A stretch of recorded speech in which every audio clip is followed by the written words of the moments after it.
మే 15వ తారీఖు దగ్గర నుంచి ఈ 5 రాశుల వాళ్ళకి రాజయోగం తప్పకుండా పడుతుంది అని చెప్పొచ్చు. ఎందుకంటే మే 15వ తారీఖున గురుగ్రహ సంచారం మారుతోంది. దీని మూలాన 5 రాశుల వాళ్ళకి ఎస్పెషల్లీ రాజయోగం పడుతోంది. అందులో మొదటి రాశి వృషభ రాశి. వృషభ రాశి వాళ్ళకి సెకండ్ హౌస్ లోకి గురుడు వెళ్ళడం మూలాన మంచి మనీ అనేటువంటిది, లక్ అనేటువంటిది కలిసి వస్తుంది. ఫైనాన్షియల్ గ్రోత్ అనేటువంటిది తప్పకుండా కలిసి వస్తుంది. మీ ప్రయత్నాన్ని కెరీర్లో ఇంకా పెంచండి. అయితే రెండవ రాశి సింహరాశి.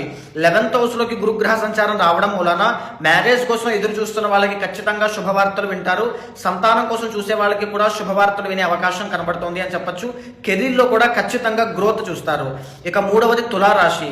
9th హౌస్ లోకి గురుగ్రహ సంచారం రావడం మూలాన ఫ్లో ఆఫ్ ఇన్కమ్ పెరగడము, జీతాలు పెరగడము, మంచి ఇంకా ఉద్యోగం అవకాశాలు ఇంకా రావడము, కెరీర్ లో ఫైనాన్షియల్ గా సక్సెస్ రేట్ అనేది ఇంకా పెరిగే అవకాశాలు కనబడుతున్నాయి. నాలుగవది ధనస్సు రాశి. 7వ స్థానంలోకి గురుగ్రహ సంచారం రావడం మూలన మ్యారేజ్ కోసం ట్రై చేసే వాళ్ళకి ఖచ్చితంగా మ్యారేజ్ అవుతుంది.